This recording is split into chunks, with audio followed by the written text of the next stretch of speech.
it's an ideal that is admirable, being colorblind. Right. The problem with we were promised with the Civil Rights Act, we were promised a colorblind society.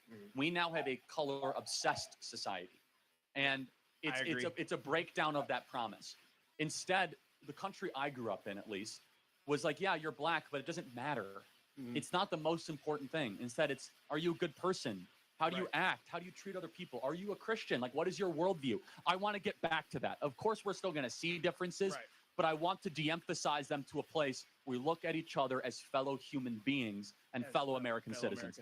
Thank you so much, man. Appreciate it. Thank you. Hey, can I get a hat from my buddy? Absolutely. I'll get it too, right? Thank you, man. Thank you, guys. Who's up?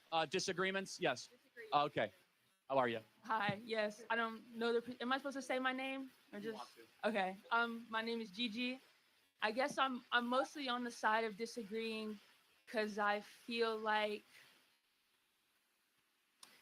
I don't think that behind this presidency, I don't think that this country is headed towards a bright future. I don't think that under this presidency that we are going to stand united. I think that it is going to divide us even more, and that it is dividing us. And I also don't think that this presidency is built on a love of all people. I feel like whenever I hear Trump specifically talk, there are notions of not black people specifically, but people of color being seen as murderers and rapists, and it's specifically targeted towards brown people. And so I guess what I'm trying to say is, my question for you is, do you think this country, or do you think that Trump is going to do the American public right in the overall of his presidency? Yes. Okay. Are you worried about the state of this country under his presidency when it comes to economic setbacks, when it comes to another Great Depression, when it comes to stocks going down, et cetera, et cetera? Are you worried that he does not going to do anything like that? I don't have those concerns. And by the way, inflation's going down and the price of eggs is going down, everybody, big time. And go ahead. I want you to thoroughly complete your argument, and then I'll say something. Okay. I guess basically the point of my argument is, I think that President Trump, and I think that this country's view, especially when we're coming now into DEI and we're coming into defunding of Department of Education, we're coming to taking the Tuskegee Airmen out of being taught. That has been reversed, just for the record. Okay. Tuskegee Airmen. But there's been multiple other things besides Tuskegee, but also the whole debate on critical race theory, teaching slavery in schools, teaching Black history, et cetera, et cetera. These are things that are being targeted specifically when it took years and years to even get them in place. I think that this country is built on using the Bible, not even 100 years ago, to defame and to dehumanize Black people. There has been use of the Bible specifically when people used to come into the church and talk about how slaves should obey their masters, and how that's what the whole relationship between white and Black people were. I think that this country specifically has a lot of racist rhetoric that is built in, that is not being targeted. I think that. Right. So let's try to find some common ground. Is that okay? That's fine. Can you give me a definition of racism? Racism, in terms of, I will say, okay, before I use the term, yes, so I want to make sure we're talking about the same thing. Is that cool? Yes, that's fair. I will say that I will state that I am biased because I will be speaking as a Black person, specifically from the United States of America, and not anywhere else. But I would say racism is a discrimination against people of a minority that does not have a racism, without using the word, Can't use the word racism. Can't use the word. I'm trying. A discrimination against a minority class of people in order to create an unbalance in the society or a hierarchy based on something that is undetermined as of color, race, the color of your skin, or maybe even color of your skin. Can you be racist against Asians? Yes. Can you be racist against white people? I believe that you can have prejudice against white people, but in the way that this country was built and the way that this country has been founded and the way that there are many laws that have taken place, specific like where you were talking earlier,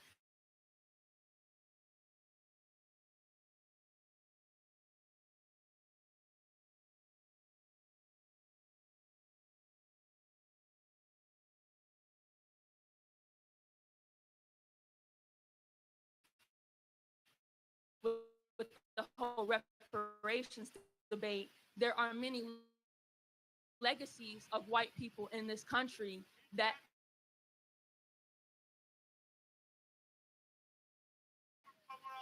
Guys, okay, let's just all take a breath.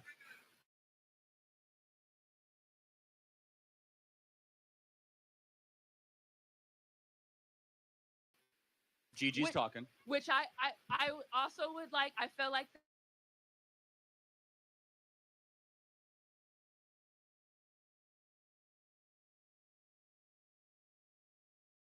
that kind of comes into, yes, we're not all from this country. This is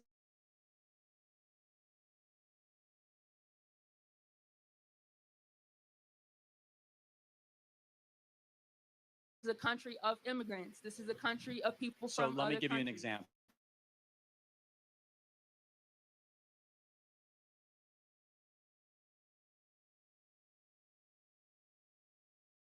Yes. If a group of black individuals, which happens unfortunately so often, say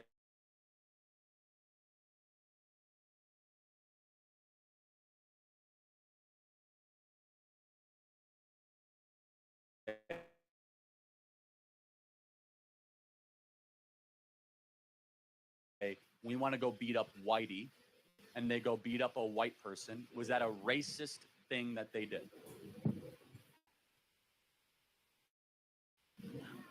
I would have to ask for further context, but yes. Based off of that, Cool. yes. So, but then let's go back to your definition.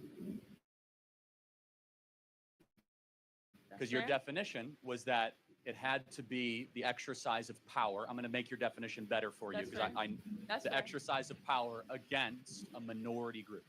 Yes. But in that case, it wouldn't be, because it would be a group of black individuals versus a white individual. Correct. So wouldn't a better definition of racism be a human being or institution prejudicing or stereotyping against anybody else because of their race? I do agree that is a better there's a better definition in terms of how racism is used in society, in terms of setting people behind not having equal amounts of opportunities in these institutions, specifically colleges, jobs, et cetera, hospitals. But that is my point. I feel like in this country, we don't talk about enough, and I think that under this presidency, Don't talk about what enough? we don't talk about the history and the impact of long-term racism in this country against minorities. Can I just press pause? Yes. That's all we've talked about the last 5 years. I mean, but hear me out. 1619 Project. We have entire black dedicated channels on Pluto and Hulu and Netflix. We have reoriented the entire national dialogue towards, we had the President of the United States, Joe Biden, take a knee for Black Lives Matter, to have racial reconciliation seminars, to have non-stop race obsession. So I think we've talked about it thoroughly and properly. So do you think that black people in this country have equal opportunity and are treated equally as white Absolutely. people? So let me prove it to you, okay? So Gigi and Charlie, What can Charlie do that Gigi can't do? Okay, I don't know anything. I don't really know much about you. I don't know Based on the what law. you're capable of. No, just I on the don't know. law. What am I allowed to do on the law that you are not allowed to do on the law? On paper, nothing. That's equal opportunity and equal treatment, right? On paper, yes, that is true. Like, I was born under this country. I am a citizen of America. I am an American. I am a Black American. I am a follower. I am a child of God. We all are. I 100% stand on that. But I think that basically what I'm trying to get at is I feel like in order for us to have these conversations and to keep having these conversations, we need to have a specific platform that we're able to meet each other on the common consciousness of this society. And I don't think we can have these conversations if we do not understand that Black people specifically, because I really can't talk about Asians. I'm not Asian. I can't talk about other people of color, but Black people in this country specifically have never had the opportunities to bring themselves back up. When you're talking about the destroyment of the Black family, that also came with a big chunk of the Reagan administration, which was forever and whatever ago. How is it the government's fault of why dads aren't around? I mean, we could get into the whole, like, the rhetoric of crack babies and crack drug dealers. So, but isn't it a decision to take drugs? Oh, no, 100%. So, and it's a decision to commit crimes. Yes. Okay, so the government didn't do that to them. People decided to take drugs. That's true. But do you feel like these populations or these communities have, in statistics, been overly populated by police officers? Well, so you seem like a really sweet person. So I don't want to try to be too intense. Is that cool? Go ahead. What percentage of America is Black? 13%, right? Yeah. What percentage of the murders in America are committed by Black people? I don't know the specific statistics. Guess. It's 50%. It's 60%. 60%. So maybe when you do 60% of the killings and you're 13% of America, more cops should be around your neighborhoods. But there's no cops, and there's not an equal number of cops in the white suburban neighborhoods. Because there's not as much murder. The same neighborhoods that are controlling the coke. Like, they have cocaine in their houses, but it's not treated the same. And this is okay, Gigi, because it really is flushing out our different worldviews. You look at cops as if they're there to catch you and get you. We look at cops as they're there to protect and serve and help us.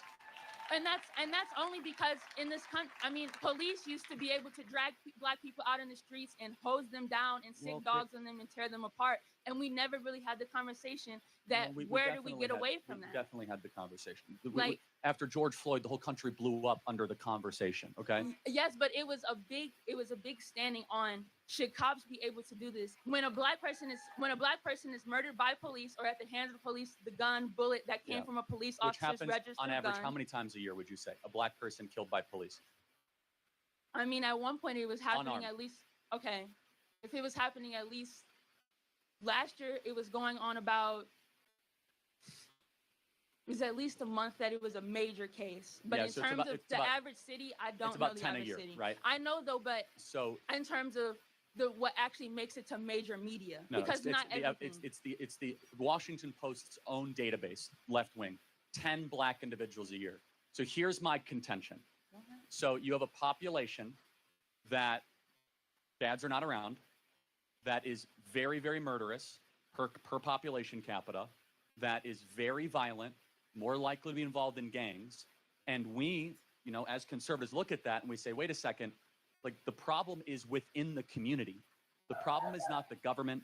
The problem is not the culture. The problem is not the history. Instead, really what needs to happen is Black leadership, Black pastors, and Black dads need to go into the Black community and say, we're better than this. Cut the killing, cut the violence. Do you know the most, one more point. Go ahead. Who is, outside of heart disease and all that, what is the #1 killer of Black people in America? I know about, like, diabetes, but... Fellow Black people. A Black person is far more likely to be killed by another Black person than anything else. Black people are a greater threat to their own people than any other community. So it's not like white supremacists coming into these communities and are mowing down. It's Black on Black gang violence. But that's not, okay, I just like to go back to something that you said earlier about like how it has nothing to do with the government. The history of Black people in this country has everything to do with the government. At one point, the government allowed and pushed and raised forced slavery. That was something that this government did. They made laws in the improvement of segregation. So in terms of the long history, you can't take out the fact that government has played a major institution. Of course, government plays a role. But let's take you, Gigi. How did government, you gotta move over, man. You're blocking their view. Can you please move? You are. They can't see. You're blocking people. Okay. Yeah. Anyway, but Gigi, let me. Yeah. All right. So, Gigi, let me ask you a question. Go ahead. How did that legacy of slavery prevent you from getting to this school and having a great career? I think that. Okay. I'm sorry, I got kind of distracted. Can you please restate your question? So, Gigi, what I'm trying to do right now, I'm going to give you a warning, is prove that your own life experience is actually at odds with some of the things you're saying. Is that cool? So here you are at the University of Tennessee, correct? You're a student. Yes. You have the whole world as your oyster in front of you. You could study hard. You're going to graduate. You're going to do better than most people in probably the community you came from. Just guessing. I don't know your background, but based on how you're talking. How did the legacy of slavery get in your way? I would say the legacy of slavery got in my way in the way that I am not a legacy child here. I would say that it got in my way in the way that my parents, my grandparents were not afforded the same, were not at one point even allowed to be on the property of this school. I think that is one of the things that has gone into this way. But you're here. It didn't get in the way. So here's the attitude I want you to adopt, Gigi, and I'll close with this. Instead of just looking at everything in the past that's wrong and bad through a victim lens, say, you know what? It's still going on. Okay. One sec. Say, you know what? I'm an American, and I'm going to use my mental energy to say, despite all of that, I get to succeed and flourish and prosper as a Black American at the University of Tennessee.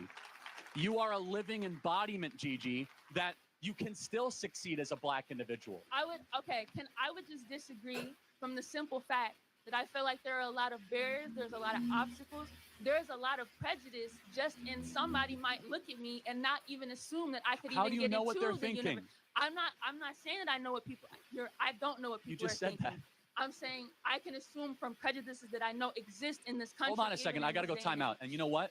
If you walk around here and you go see, this happens all the time, and you see a white boy with the short shorts and kind of acting all, you might say, he's only there because of his parents. Oh, it happens a lot at these Southern schools, right? I mean, it happened. I mean, I was raised in Michigan. Everybody has to overcome some form of bias, prejudice, or stereotyping. What's most helpful? Let's stop talking about it so much and talking about how we can apply ourselves to become better people and better citizens. Thank you so much, Gigi. Thank you. Thank you.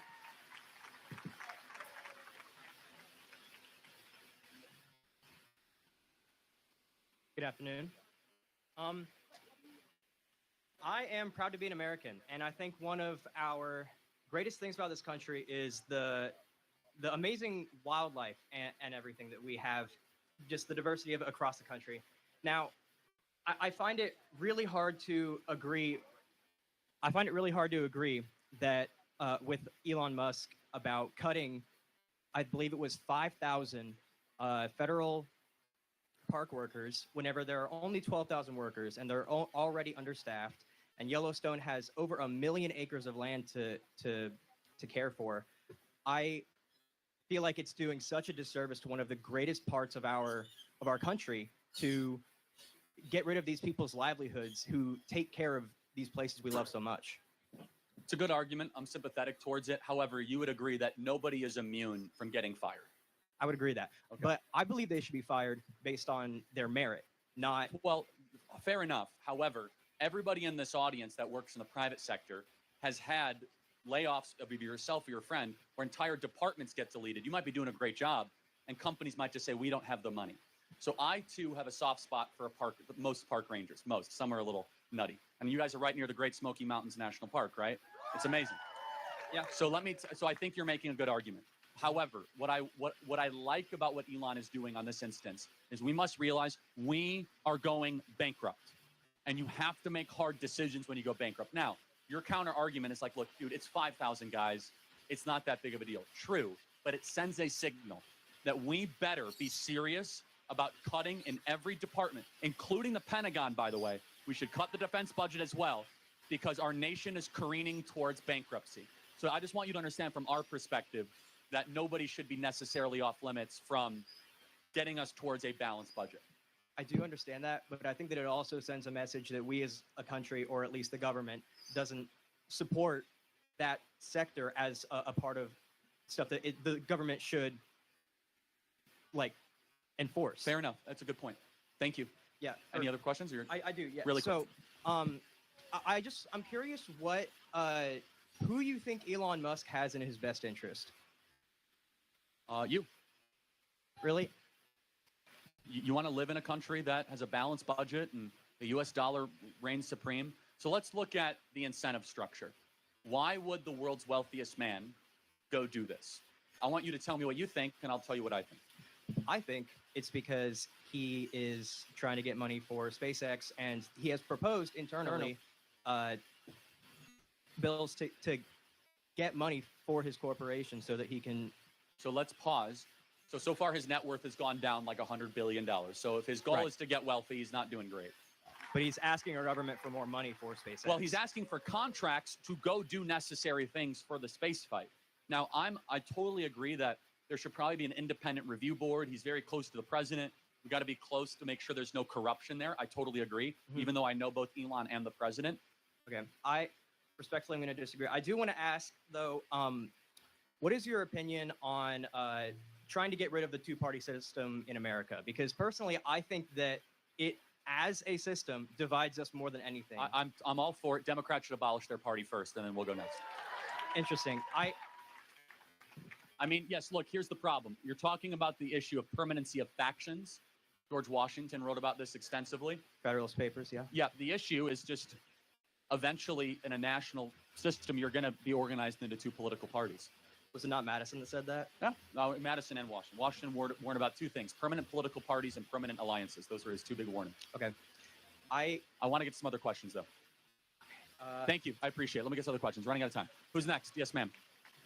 Hi, Charlie. How is I say AE Pie? Yeah. Okay, I'm going to stay. I'm Sophie. I'm the president of Balls for Israel Talk here. right in there, yeah. I appreciate God bless you being Israel. Here. Thank you. I listen to your podcast a lot. I agree with you on most things, but I have to disagree with you on comparing abortion to the Holocaust. Just because the Holocaust was such a uniquely designed genocide, and I think comparing it to anything else undermines both the tragedy of the Holocaust and the tragedy of abortion. Okay, so it's a good point. However, you are right in one way. I'll agree with you on, and I think you bring a good point, that the design of the Holocaust was unique. Mm-hmm. It was about the extermination of a people.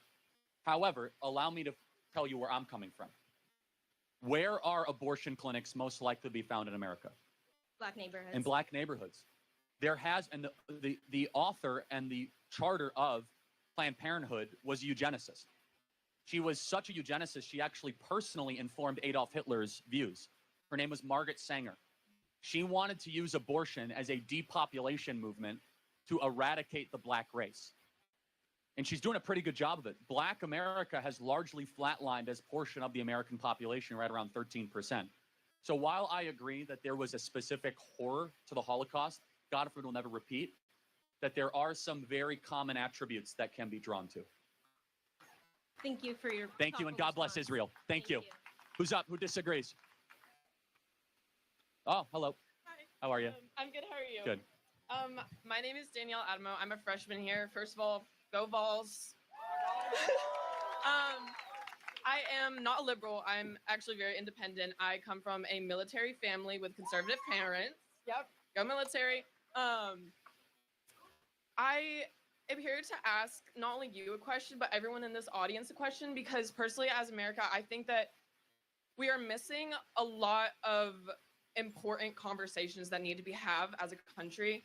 because a lot of people are very concerned with abortion. A lot of people are very concerned with Mexican immigrants. But my question is, Well, illegal immigrants. Yes. Not all illegal Okay, immigrants are yes. Mexican. We, Yes, we same. don't racialize it. So happy to talk about that next. Yes.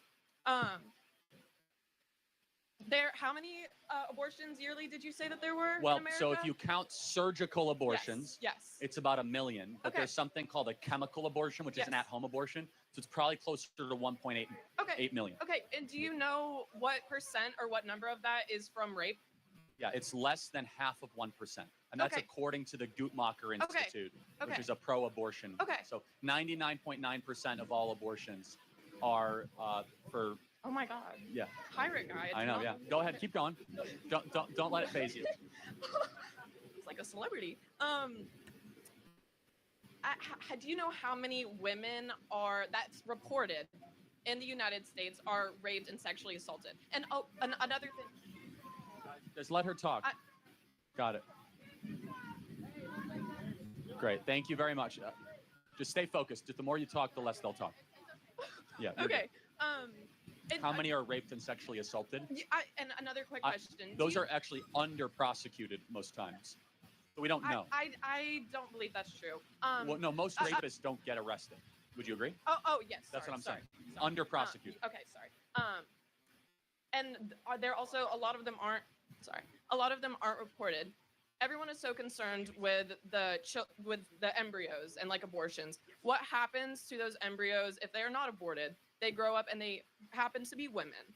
What happens to them when they grow up and they get sexually assaulted? Because everyone here, I would like you to think: mothers, sisters, friends, daughters. Have you or anyone that you've known been sexually assaulted? And if you're comfortable, please raise your hand, because I have. Okay, but hold on. I just want to make sure your argument is that therefore I they think- should be aborted. No, not at all. It's a comparison. It's fully a comparison. I'm not here to talk about that. I think that there are bigger What is your question? issues. We're running out of time. I think there are bigger issues in America right now than what the Trump administration is focusing on. Do you agree? Like, do you have daughters? I have a daughter. Yeah. You have a daughter? Okay. How would you feel if she was sexually assaulted? I mean, obviously, pretty Terrible. awful. Yeah. Terrible. Have you ever been sexually assaulted? No. No. Okay. Why do you not want to do anything to stop that? Well, I do. Like I mean, it's okay, but you don't talk about it. Neither does the Trump Well, administration. hold on, no, that's not a big problem that they have. Hold on a Even second. though They- I'm still talking, please. I'm still talking. What are you, please. Kamala Harris? I'm Okay, still- stop. I mean, No, I mean, I'm still so talking, please. I wasn't 1 second. done and you no, I interrupted got your me. whole shtick.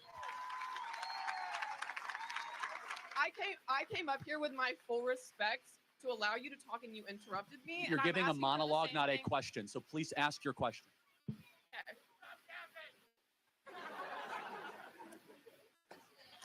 I think that there are more pressing issues than the Trump administration talks about. He talks about there's a lot more to it than what the Trump administration. What is could be saying, more which is very pressing than nuclear war? No, seriously, we are on the verge of a nuclear war with Russia. What could be more pressing than that? I agree. But What could be more pressing than I having? think that women being sexually assaulted on the daily in America is a bigger problem than abortions. Truthfully, I do. Okay, I'm not going to. And if anyone like, I'm not overly disagreeing, but exactly, also, exactly. That's but- my thing. Is do you think that there should be something done, put in place by the Trump administration to help women and men and everyone that are sexually assaulted? Well, There needs to be something there done. already are laws on the books. So I mean, I don't. What would you propose And to it be still done? happens. Well, And it's still, I don't know. I'm not the yes, president. That's his job. That's his No, job. it's not Is his it job to end sexual assault in America. That's never going to happen. Okay. And by the way, just so we're clear, it's a lot. We're talking about two different things. Rape is not the same thing as sexual harassment. It's not the same thing as sexual assault. Those are three different I things. said both things. But sexual assault could be something as going in for an unwanted kiss. Is that sexual assault? Yes. Whoa. So you think going in for an unwanted kiss is sexual assault? I thought you were talking about like something way more graphic. Sexual assault is a branch of things. Okay, so I'm hold on. I'm mostly talking about rape and incest and like physical sexual assault. Yeah, of course, I don't support that. The president actually signed the Violence Against Women's Act. Like, there's a lot there that you should look at. Okay. But most importantly is this. Reducing crime in the country is good for all people, women included. But I do have to stand up and just disagree on one thing. The overemphasis, though, on acting as if some drunk frat bro goes in for a kiss and you didn't want it, that he should be labeled as a sexual assaulter or a rapist is bad for everybody. I never said that. No, well, you did say it was sexual assault. I don't think going in Kissing for someone. Sorry, you said going in, not like physically actually kissing someone. like leaning in for an unwanted kiss and maybe delivering that kiss that the girl did not want. Is that sexual assault? If it's done forcefully, then yes. I mean, I'm sorry. I think that's like improper and wrong. I don't think the police should be involved in that. Do you? No. When there's so many different. You think the police should be involved in like a frat situation where they're both drunk and a guy goes in for a kiss and she didn't want it? That's not what I'm talking about. That is exactly what No, you're it's talking not. about. I literally blatantly said rape, incest, physical, Okay, sexual I agree with all assault. that. On that, Okay. we should do more on that. Thank you for your time. Okay, I'd thank like to talk to Johnny Depp here. No. Sorry, matey. Sorry. All right. Ahoy, matey. Hello. Can everybody hear me? Everybody hear me? All right. So my question for you is, all right. So if a museum has a ship, right, and they replace all the parts in the ship while they're repairing the ship, and is that still the same ship? Or alternatively, if they went and took the original parts, put them all back together into another ship, which is the original ship? Is this your job?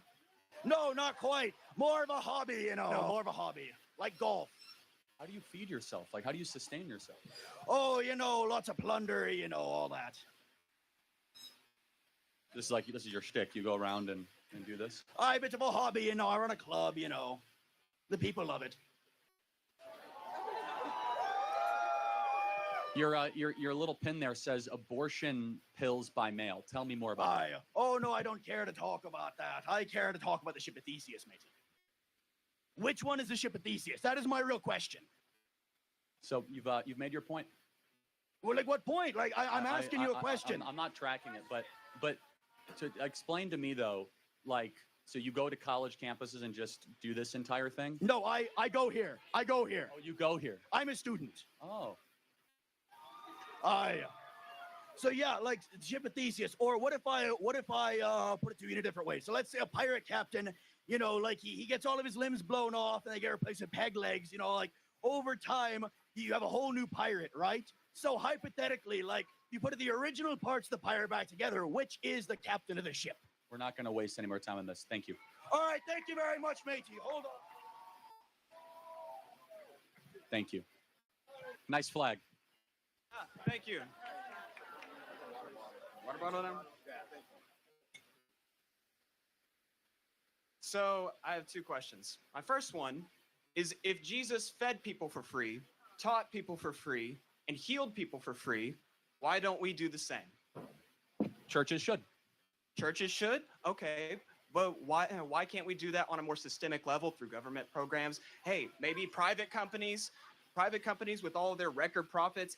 Why hasn't Elon put up some of his own private money to help end homelessness? Because homelessness is not a money problem. Homelessness? Tell that to homeless people. Then. I have. I say, you know what? Almost every single one of them has either mental problems or drug disorders. It is not a matter of lack of capital. It's that they should either be in an asylum or they're doing hard drugs and they don't want to stop. We have homelessness. Asylums that Ronald Reagan defunded? The asylums that Ronald Reagan Yes, if we want to talk about bringing back asylums, I'm all for that. I have an entire political party I would put in an asylum. Okay. Then we... All right. My second question is about Mahmoud Khalil. He was a legal immigrant with a green card, with a wife and a baby on the way, exercising his free speech rights. So my question is, if legal immigrants aren't safe, then who is? American citizens. But he is a green card holder here legally. It doesn't matter. Doesn't matter? Yes. He's not a U.S. citizen. How does it not matter? Read the Immigration Naturalization Act. What Mahmoud Khalil did was he went and protested, celebrating the death of Jewish babies, celebrating Hamas in Gaza, and under the Immigration Naturalization Act, it says very clear the Secretary of State can deem somebody who has a green card or a temporary visa holder as a threat to the United States of America and against our geopolitical interests, of which Mahmoud Khalil did and is, and he can go make Turkey great again and go back to his country of origin. He's from Palestine, not Turkey. Well, he jumped around the Middle East a lot. But the point being, do you believe that being here in America here is a right or a privilege? It's a right and a privilege. You have a right to be here? Yes, I believe anybody has a right to movement to wherever they want. So you would get rid of all borders. Yes. So when you land from an international flight at JFK Airport, no passport checks. Nope. Okay. Thank you for so bluntly telling us I your mean, view. I'm a dirty commie, so yeah. Yeah. Oh, actually, yeah, that would be my third question. What is your definition of socialism? Well, in the theoretical, the abstract, or the practical? Take your pick. So socialism, as written by Marx, is when the workers own the means of production. Exactly. In the actual practical, it's when a small group of very powerful, pernicious people are able to control the rest of the population under the guise of helping the many, when in reality it helps the few, and you get dictatorship, murder, and slaughter, and the revolution never actually comes. Okay. It ends in 100 million people dead What over the last about- 100 years. What about American companies that function as worker cooperatives, which are effectively socialism Yeah, in that's- practice? That is partially some of the tenets of Marx. Of course it is. Like Publix grocery stores in Florida. Okay. So you're in favor of worker cooperatives then? Yeah, if it's done voluntarily, that's the key. Yeah, exactly. I would agree. For example, in a church, if you go to a church and everyone says we're going to go share this meal, that's a voluntary cooperation. But socialism is not hinged on voluntarism. It's using a gun. It's by force you must be part of this. Well- By force you must give us your money. By force you're going to be part of our cooperative. Voluntarism is something we all support. It's when you start to use the heavy hand of the state that we start to object it. I agree. I'm not here to defend Cuba, China, the USSR, or any of that. Or Vietnam, or No. Laos, or Cambodia, So or Rhodesia, or Zimbabwe. So basically, if we can agree that voluntary worker ownership of the means of production If they so is choose. okay, It can work. It also can fall apart. There's plenty of instances where it does. Because the problem is that the incentive structure sometimes for innovation with voluntary cooperatives is not always very strong or robust. But No. yes, in a market, you're allowed, for example, I have no problem with the Amish living the way they do in Pennsylvania. neither do I. Yes, however, I do have a problem saying we're going to force you to live like the Amish. That's where we disagree. I agree Well, with I'm you. saying, but where socialism has played out over the last 100 years. Yes, some people have interpreted socialism Yes, but that way, yes. so for you as a true socialist, you should go get a bunch of your buddies and friends, go out into the countryside and go live as socialists. See how long you last. Would you be in favor of tax cuts and loopholes to people who want to start a worker cooperative and No. exist as a worker cooperative in a market? I mean, I would give tax cuts for all people, but if they want to do that voluntarily in a market economy, knock yourself out. Okay. So, we've agreed. I think so. But here's the point. The question, will you, though, as a socialist, go out and live your value system? Will you go and, say, hey, I'm not going to own any stuff. 10 friends of I are going to go, we're going to grow our own There's a food. difference between personal property and private property when it comes to socialist theory. Okay, but Personal property is things like your toothbrush, your clothes. I would even go so far as to say your house. can I have two houses? It depends. It depends. That's a So if very I have a second house, you might just question. take- you might That's just a very take it away. complicated question that I necessarily actually don't not- really have an It's answer not for that you right now. complicated. If you earned it, you get it. Not complicated. That's our view, right? You get what you earn. And the problem with socialism is that it is against my favorite word in the English language, earn. We believe that you should be able to receive No, what I you earn. agree with you. As a socialist, I think you should be able to keep what you earn. Marx's critique was He was of right the about some hyper stuff. wealthy stealing the wages of hardworking people who are trying to earn. Let me tell you what Marx got right, and then let me tell you where I think he was wrong, because I've actually read and studied Marx. Marx is correct that market forces can alienate people from their humanity. That he was very right about that. And you walk into like your average corporation, sometimes it's like the most soulless place you could walk into. What he was wrong about, though, was the state of human nature. That we believe humanity, we as conservatives and Christians, were generally not so good as human beings. Marx believed humans were really good and that we're being polluted and contaminated by the societal forces around us. Racism, misogyny, capitalism, all these forces are caused. We have to strip down all of these external forces, and we'll be able to live as, as in wonderful harmony in the hills. I would agree with that. Okay, and so that's we think that's insane that human beings are naturally good. Secondly, the idea Wait. yeah, we think Mark's saying that he wasn't saying that people are naturally good once you remove all these things. And the fact that racism, sexism, all these other isms exist is proof of the fact that humans, yes, do have a tendency towards evil, bad behavior. well, that's not what Rousseau believed. So Rousseau was the foundational baseline for Marx, right? So Jean-Jacques Rousseau. yeah, Rousseau. So Rousseau was the one who argued that it's human beings that are naturally good, and we don't have a proclivity towards this stuff. And what we will agree is that there is a problem with widespread alienation of human beings in market forces. It's a big problem. Yeah, and It's the people biggest- are alienated by capitalism. But not definitionally. Some people find a lot of purpose in their work, though. That's where I disagree with Marx. Sure. Is that some companies are able to create robust environments where people are happy and they're connected. It's not a fault of the system. It's a fault of some applications that happen in the system. Okay, then we just disagree on our interpretations of Marx. So then. I guess the final question, though, is you, as a socialist, can you point to a single time where this theory worked? The Zapatistas in Mexico in 1991 when NAFTA went into effect. How long did that last? To this very day, it is still a region today.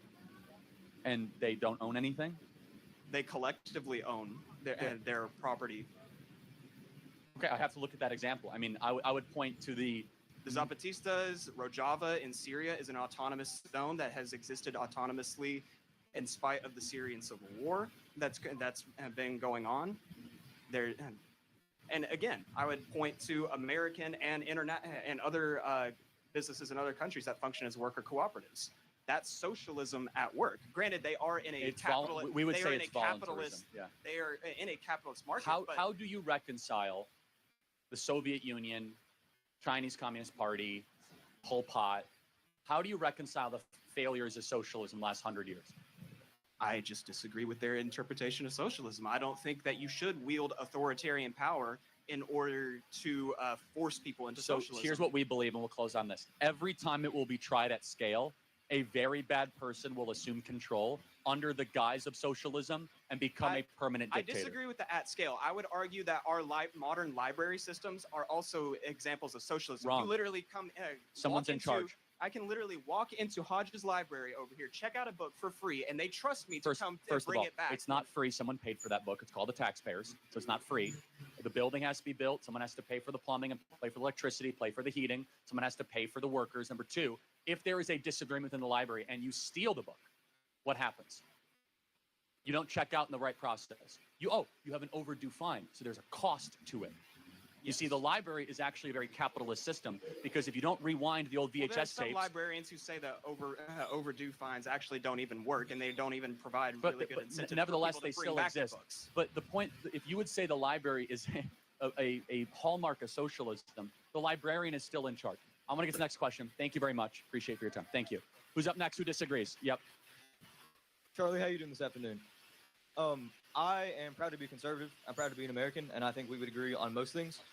But one thing that I'm here to dispute you on is Israel? Trump's executive order to overturn birthright citizenship. Oh, okay. Which you posted on X 2 months ago that the Supreme Court has never reviewed the 14th Amendment regarding birthright citizenship. Not correctly yet. Have you heard of Wong versus Kimhar? Yeah, Or it's Wong a versus BS. America. What about I'm drawing from a lot of Plyler memory on this, Vista. so I'm going to have to plead a little bit of That's fine. memory I have erosion.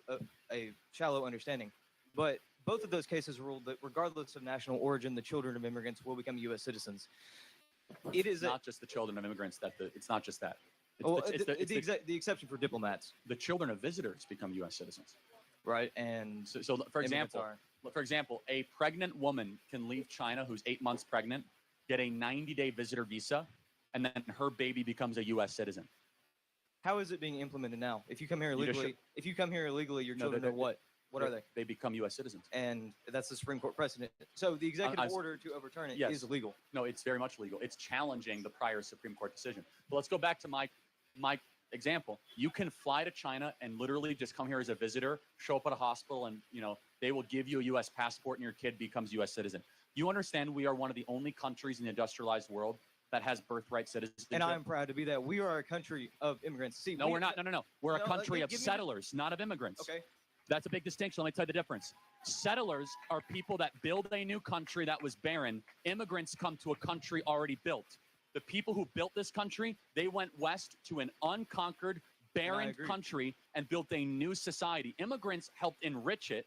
They helped grow it upon that. But the foundation of America were settlers, not immigrants. That is a talking point that is overused. We have no unifying religion, no unifying race, no unifying national origin. But what we do share is that if you were born on the soil, you have an inherent birthright to the benefits of American citizenship. And when you that's a huge mistake. And that's a huge mistake. So you disagree with 200 years of precedent. Yes. Have you read what was discussed during the passage of the 14th Founding Fathers, first and Amendment? foremost, never wanted all of a sudden a pregnant woman to be able to get on, they didn't have airplanes back then, go across the ocean, and all of a sudden they become a U.S. citizen. Those who drafted the 14th Amendment did. Yeah, the 14th Amendment was in what year? 1866. Yeah, exactly. Way past the founding era. So you don't Number agree two, with the 14th Amendment was largely applicable to free slaves. I understand that was a purpose, but it has also been extended to those who exactly. come No, you're right. It has been wrongly extended. You know the 14th by Amendment? the Supreme Court. Exactly, and they got it wrong, just like how they got Roe versus Wade wrong, and we got that repealed. The point being is the Supreme Court can get things wrong. The idea, it's very simple. It's that if you think you can just get on a Delta Airlines flight from Paris and all of a sudden your kid becomes a U.S. citizen, that devalues the meaning of what it is to be a citizen. Should we hold the children who do not choose to come here accountable for their parents' actions? There are some countries that... Well, if you're already a citizen, you're a citizen. We're not going to revoke Right, but once if it becomes overturned, do we want to create second-class citizens who aren't a citizen of another country? Yes, they're citizens of another country. Go back to your own country. Except if they come from India, they come here and a child is born. That child is not a citizen of India, nor would they be a citizen of here. Then you have No, they are a citizen of India. That's not true. They're not. Yes, they are. The parents are Indian citizens, and that's how it works in India. Is that the citizenship goes to the parents. So that's the point. Is that they can go back to their own country, and they can go live in India. So the children should be deported as soon as they're born here. Yes, with their parents, absolutely. You don't think that we should give them? We shouldn't encourage them to become productive members of American society? No. Do you believe in the American dream? Yes, of course, for American citizens, not for every person around the planet. I agree. I think we all agree. Yes, it's not our job to open up our borders to every sad story around the planet. Exactly, the adults, but the children did not choose to cross the border. They did not choose to come here. Okay. They have been placed here. Exactly. So don't punish them by separating the mom and dad. They can all go back to their country of origin. It's very simple. But that's not the law. That's not how it's been. Do you think that would be productive for American society? Hold on. That's the interpretation of the 14th Amendment. We're talking about two different things. We're talking about birthright citizenship, and then we're talking about kids that are crossed when they're already born. The point being is this, and President Trump's executive order is phenomenal.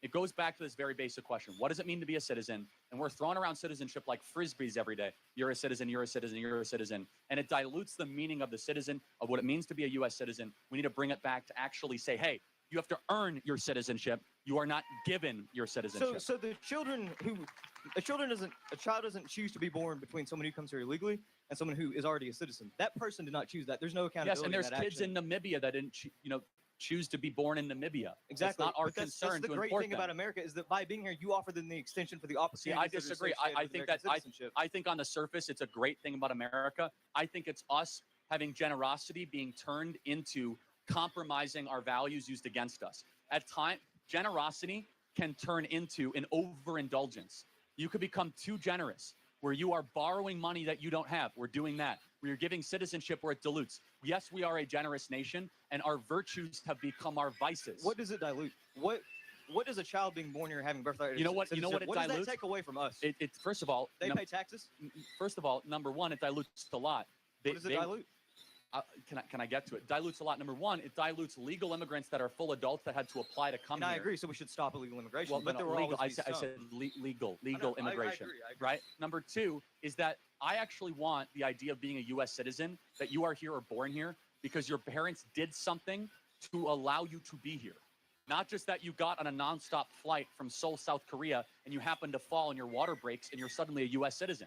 It devalues the entire meaning of what it means. Everybody here has a unique story of what your parents did for allow you to live in this country. That's called a social compact. Some of you guys, your parents came here, and your ancestors came here in the 1700s. Some of them came here in the early 1900s. But if all of a sudden you can gain entry and cut in line, it dilutes the sacrifices primarily of the greatest generation from World War II that allowed us to live here, and it is an insult to them to say that we can live in a free society. I want to get to the next question. Thank you very much. All right. Hello. Hello. All right. So my name's Gavin. I'm a junior at UT. Go ahead. On a scale from like 1 to 10, how would you rate Trump 2.0, his second term, so 10. far? 10. 10. Absolute 10. All right. So I'm going to try to convince you he's a pretty corrupt president, and that this term has been a disaster so far. I've probably So- heard every argument. So Right, go sure. fast. So like, I'll try to speed run it, be really quick. So Trump coin, how do you feel about that? Meh. Yeah. So you have no issue with him pushing a cryptocurrency rug pull that scammed a lot of his supporters, because a lot of the people who benefited from that were like people who were really into the crypto scene who took advantage. I know a lot of of people that made money on it too, so I just kind of But meh.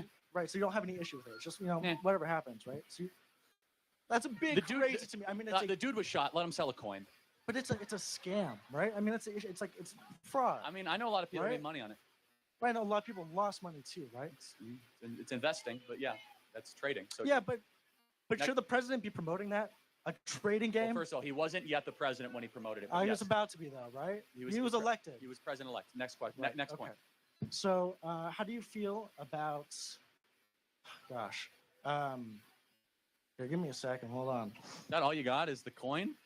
So you asked how's Trump So like an 2.0. ad read. Let me How let me about let me let's tell see- you. Let me hold on. interject. Here's why I think the Trump administration is going so well. Everybody, during the election, we made the border a major issue, and Joe Biden said there's nothing I can do to close the southern border.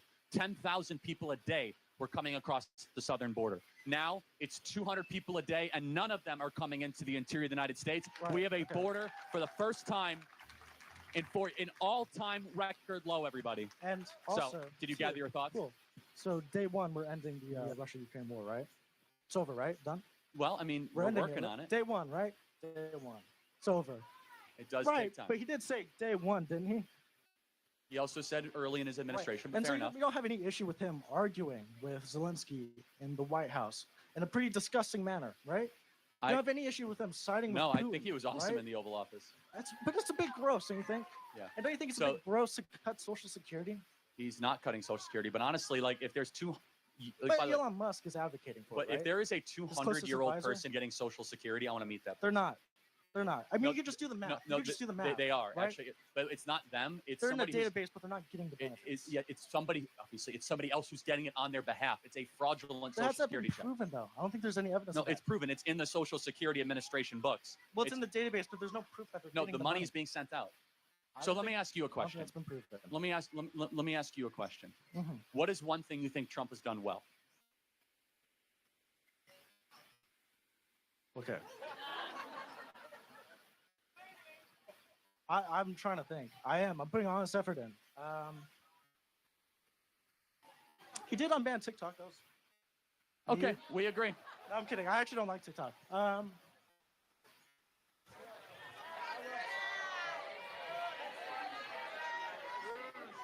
Let me close with this. I got a next question. Okay. Every person who's intellectually honest should be able to look at a president, whether they like or dislike, and say they've at least done one thing well. I encourage you to be able to do that. I know, but Thank like, you very much. You don't have any issue with this. Like, Thank you.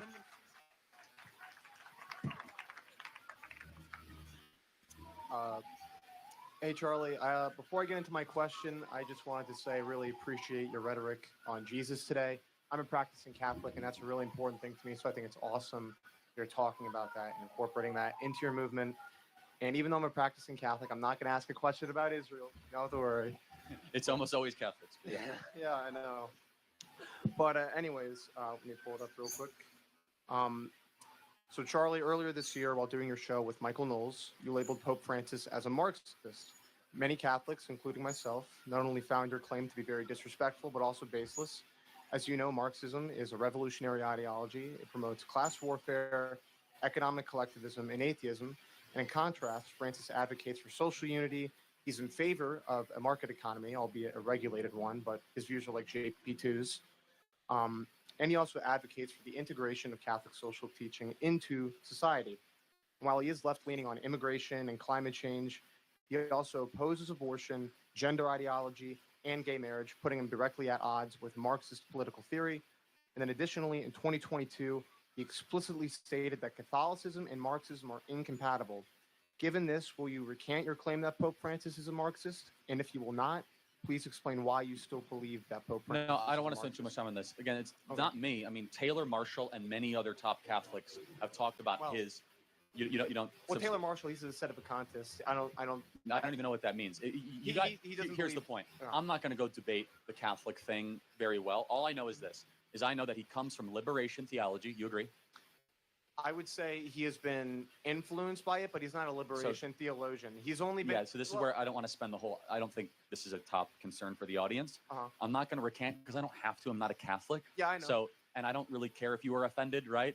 Because I'm not a Catholic. So, Yeah, and I but- love Catholics, and I actually defend Catholicism every day. And I, meet with fellow, priests in my area, and I love them.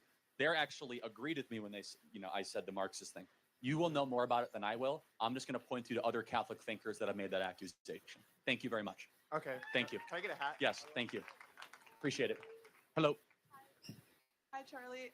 Before I voice my opinion, I just want to say you speak so strongly from a point of ethos instead of pathos, and I can't help but really admire that. I mean, this makes you such a strong speaker. So I'm a freshman here at UT studying a brand new major at this school, which is artificial intelligence. And I know you believe heavily in the concept that college is a scam, but my question is, if AI is soon to be $1 trillion industry, doesn't it make sense for an American student like me to spend time in college studying it and later lead in the field?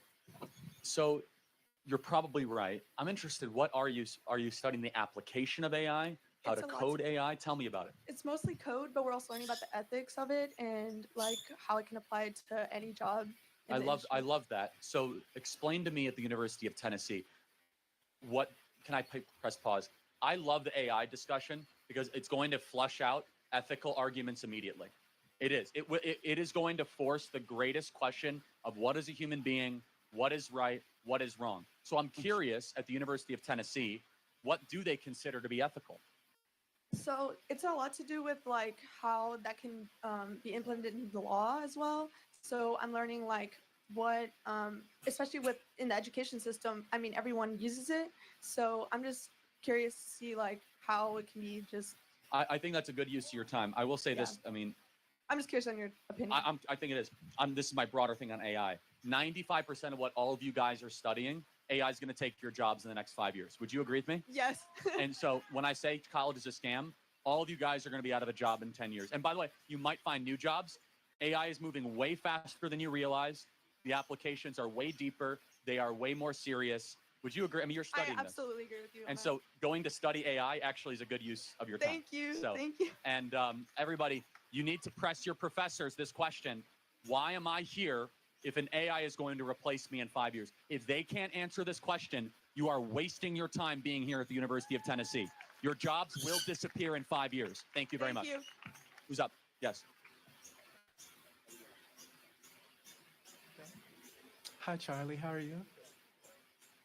Good. Okay. Okay. So I'm gonna give a little bit of a backstory on myself. I'm Jaden Clark. I'm a student here. Freshman year, I was hate crime 5 times in one night. Okay, 3 of them by Trump supporters. What happened to you? Okay, for one of them, I was just walking, and then I see this truck full of 4 white men pass by me, MAGA apparel, everything, you know. And then, Did they say this is MAGA country? anyways, they drove past me, and they were like, "Can you bend over?" Okay, so they said the N-word on campus to you. Well, yes. Oh, yeah? Okay, so what happened to them when you reported them? I didn't report them. Oh, really? Okay, so maybe it didn't happen. Okay. Anyways, I don't believe you. I'm being honest, I don't believe you. I think Okay. you're making it up. Okay. Anyways, I refuse to believe that somebody on this campus would go around and sheepishly call you the N-word. I refuse to believe that. I think you're lying. Anyways, next instance, they threatened to rape me and then just drove off. Hold on. So a bunch of Trump guys who are largely white heterosexual males then also threatened to rape you Different group of people, but yes, all in one night? all in one night, sir. I think you're making this up. Okay, that's fine. But what anyways, evidence do you have for this? Do you have like corroborating witnesses? Do you have cameras? Do you have license plate numbers? Because now we're talking about crimes. Threatening to rape you is an intent of a crime. Did you go to the police? You file a police report? You hire an attorney? You sue the school? Did you go to the civil rights office? Do you file a civil rights complaint? Did you do any of that? Because you should. Okay. No, did you? Tell me, yes or no? I did not, but Why? I'm not going to argue with you. No, but on you're my coming in front of 2,000 experiences. people to say it. Why did you Right. not go to the university and say this happened? Okay, because how would I report them? Anyway, there's Who would I hotlines all report? over this campus. You guys have nothing but like, if something happens to you, I think you're making this up. I think you're doing this to try to make a point. Okay, I don't think there's any evidence. I can promise you, God as my witness, I am not. Anyways. No, but seriously, why don't you today commit? Let's do this. I'm going to show you the university official, and why don't you go file a Department of Education complaint, and let's find these terrible people that did this to you. Can we agree? Okay. Okay. I'll think about and by the that. way, we'll be able to look at security camera footage, and we'll see. Okay, I'll think about that. But you didn't do that. Can I try though. to finish? You'll think about it. Hold on. Why wouldn't you want to do that immediately? Can I talk? No, but you're making a serious accusation. Please, And I'm not going to argue with you about my personal experiences. Anyways. It didn't happen, man. Okay, that's cool. Anyways, I feel like every time I step foot on this campus, I have a wall of vitriol and hate at my back. And to the audience, I say to you, these are your fathers, these are your siblings, and these are your neighbors. So y'all need to clock them. And I hate overgeneralizing, but I'm not going to say all Trump supporters are racist, but a good amount. Anyways, my question to you is, if you had one message to say to these people with the hate in their hearts, what would you tell them? I would tell you to stop lying. What would you tell them? Not to me. No, honestly, I think you're Jussie Smollett at this campus. I think you're completely making this whole thing up. I think you are a complete liar because I am now giving you an opportunity to report this at the high. I will bring this to Linda McMahon, the head of the Department of Education, the federal government. I will make sure these people are arrested by Kash Patel, the head of the FBI. And you'll say, oh, I'll think about it. Because you're making this up. You're doing this for a political purpose. So will you, no, seriously, Kash Patel will get involved. Yes, it's a hate crime. That's not acceptable. Well, hold on. No, will you do this or not? That's really cute, Charlie, but I'm trying to give you the opportunity to alleviate hate within this group of people who have a shared ideology. But hold on a second. There's no hate. There's just love of America here in this audience. That's all that's here today, okay? That's all that's here. But back to you. I heard your accusation.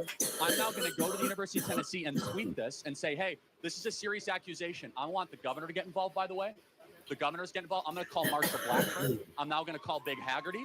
I know all these people, and we're going to find out really quickly if you're telling the truth or not, because you just came in front of 2,000 people, and we're going to go bring in the police. We'll bring in the FBI, because what you just said is unacceptable. You said Trump supporters called you the N-word. That is no place in America, and they threatened to rape you. That is no place in America. But you know what else is no place in America?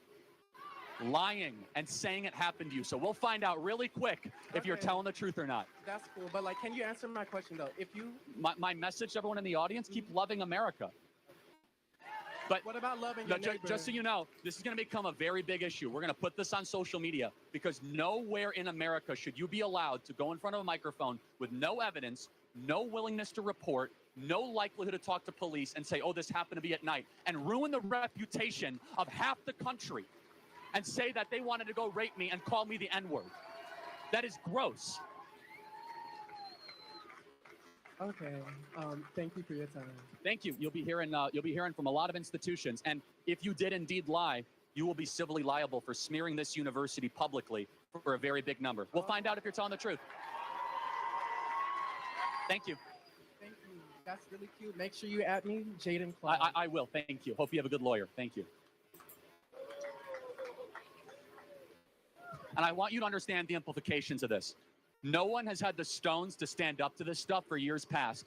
And so many innocent people have been drugged into this crap saying that all the white people are coming after me. I don't believe it. It's wrong. And we're putting an end to it. Yes. Hi, Mr. Kirk. How are you? Sorry, how are you? Okay, so I'm a practicing Christian and I'm a conservative. And just for context, I come from a suburb of Chicago where Downers Grove and then before that Lake Forest. My mom grew up there. Really? You go to I Downers went Grove to North or yeah, South? I went to high school there. That's amazing. So did my mom. That's great. Well, so it actually kind of took a turn. So a lot of people in my grade, they're like gender fluid, and people are renaming themselves to Bumblebee and Galaxy, and the neighboring school has litter boxes in the bathrooms. So I found that in classes, I've had to kind of fake having liberal beliefs in order to obtain good grades. And even here, I'm in that philosophy class that the other girl was talking about, and our professor is telling us that Elon Musk is a neo-Nazi. And in my sociology class, we're learning that gender is a choice and it's a spectrum. Here at University of Tennessee? Yes, sir. Yes. How many of you guys think this place is too liberal? Raise your hand. I think that this school should start to get defunded unless they start kicking out CRT and gender. Who agrees that we should defund a lot of this? You guys agree?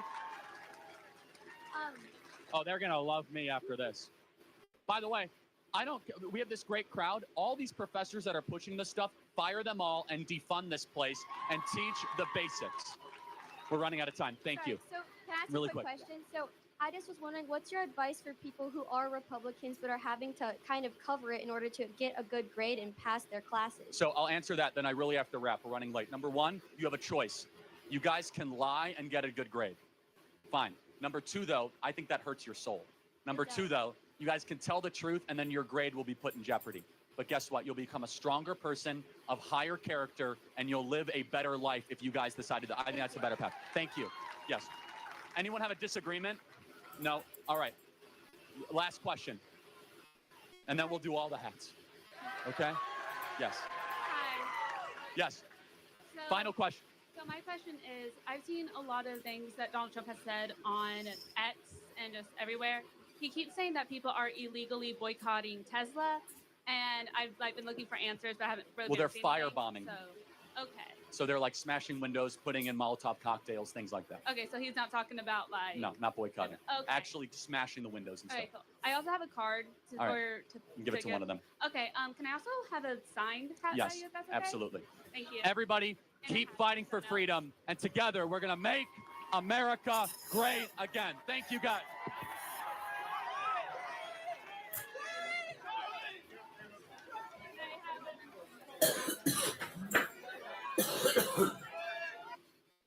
I visit hundreds of campuses every year, and I see it everywhere. Kids are struggling to deal with their emotions, and it's taking a serious toll on their mental health.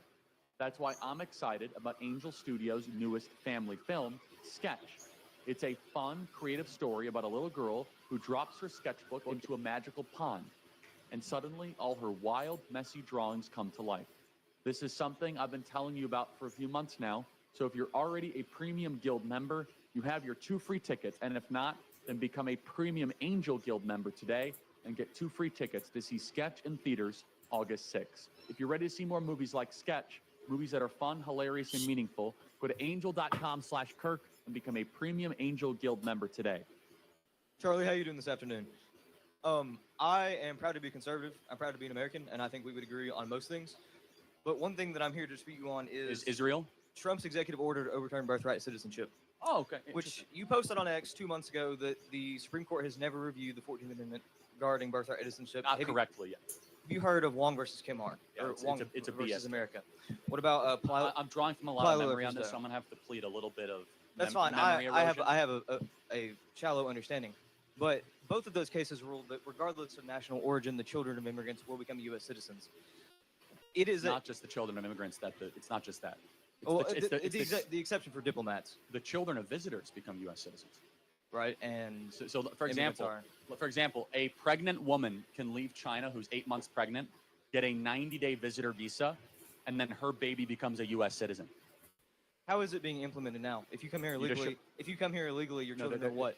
What are they? They become U.S. citizens. And that's the Supreme Court precedent. So the executive order to overturn it is illegal. No, it's very much legal. It's challenging the prior Supreme Court decision. Well, let's go back to my example. You can fly to China and literally just come here as a visitor, show up at a hospital, and they will give you a U.S. passport, and your kid becomes U.S. citizen. You understand we are one of the only countries in the industrialized world that has birthright citizenship. And I am proud to be that. We are a country of immigrants. See, no, we're not. No. We're a country of settlers, not of immigrants. Okay. That's a big distinction. Let me tell you the difference. Settlers are people that build a new country that was barren. Immigrants come to a country already built. The people who built this country, they went west to an unconquered, barren country and built a new society. Immigrants helped enrich it. They helped grow it upon that. But the foundation of America were settlers, not immigrants. That is a talking point that is overused. We have no unifying religion, no unifying race, no unifying national origin. But what we do share is that if you were born on the soil, you have an inherent birthright to the benefits of American citizenship. And when you that's a huge mistake. And that's a huge mistake. So you disagree with 200 years of precedent. Yes. Have you read what was discussed during the passage of the 14th Founding Fathers, first and Amendment? foremost, never wanted all of a sudden a pregnant woman to be able to get on, they didn't have airplanes back then, go across the ocean, and all of a sudden they become a U.S. citizen. Those who drafted the 14th Amendment did. Yeah, the 14th Amendment was in what year? 1866. Yeah, exactly. Way past the founding era. So you don't agree with the 14th Amendment was largely applicable to free slaves. I understand that was a purpose, but it has also been extended to those who come Exactly. illegally. No, you're right. It has been wrongly extended. You know the 14th by Amendment? the Supreme Court. Exactly, and they got it wrong, just like how they got Roe versus Wade wrong, and we got that repealed. The point being is the Supreme Court can get things wrong. The idea, it's very simple. It's that if you think you can just get on a Delta Airlines flight from Paris, and all of a sudden your kid becomes a U.S. citizen, that devalues the meaning of what it is to be a citizen. Should we hold the children who do not choose to come here accountable for their parents' actions? There are some countries that, Well, like, if you're already a citizen, you're a citizen. We're not going to revoke what's right, but already once happened. if it becomes overturned, do we want to create second-class citizens who aren't a No, they're- citizen of another country? Yes, they're citizens of another country. Go back to your own country. Except if they come from India, they come here and a child is born. That child is not a citizen of Correct. India, nor would they be a citizen of here. Then you have like No, they ghost are a citizens. citizen of India. That's not They're true. not. Yes, they are. The parents are Indian citizens, and that's how it works in India, is that the citizenship goes to the parents. So that's the point, is that they can go back to their own country, and they can go live in India. So the children should be deported as soon as they're born here. Yes, with their parents, absolutely. You don't think that we should give them? We shouldn't encourage them to become productive members of No. American society? No. Do you believe in the American dream? Yes, of course, for American citizens, not for every person around the planet. I agree. I think we all agree. Yes, it's not our job to open up our borders to every sad story around the planet. Exactly, the adults, but the children did not choose to cross the border. They did not choose to come here. Okay. They have been placed here. Exactly. So don't punish them by separating the mom and dad. They can all go back to their country of origin. It's very simple. But that's not the law. That's not how it's been. Do you think that would be hold on, productive for American society? Hold on. That's the interpretation of the 14th Amendment. We're talking about two different things. We're talking about birthright citizenship, and then we're talking about kids that are crossed when they're already born. The point being is this, and President Trump's executive order is phenomenal. It goes back to this very basic question. What does it mean to be a citizen? And we're throwing around citizenship like frisbees every day. You're a citizen, you're a citizen, you're a citizen. And it dilutes the meaning of the citizen, of what it means to be a U.S. citizen. We need to bring it back to actually say, hey, you have to earn your citizenship. You are not given your citizenship. So the children who a child doesn't choose to be born between someone who comes here illegally and someone who is already a citizen. That person did not choose that. There's no accountability. Yes, and there's in that kids action. in Namibia that didn't choose to be born in Namibia. Exactly. That's not our But that's concern the to great import thing them. about America is that by being here, you offer them the extension for the See, opportunities. I that are disagree. associated I with think American citizenship. I think on the surface it's a great thing about America. I think it's us having generosity being turned into compromising our values used against us.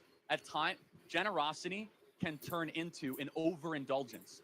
You could become too generous, where you are borrowing money that you don't have. We're doing that. Where you're giving citizenship where it dilutes. Yes, we are a generous nation, and our virtues have become our vices. What does it dilute? What does a child being born here having birthright? You know what? You know what it What dilutes? does that take away from us? It first of all, They pay taxes. First of all, number one, it dilutes a lot. What does it dilute?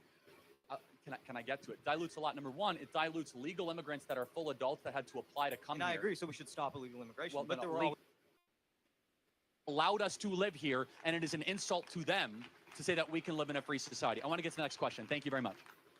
If you think it might rain later, then all you need is this bearskin heavy storm rain jacket. That's because this is the only hiking. Let your patriotic values guide how you invest your money and save for your future.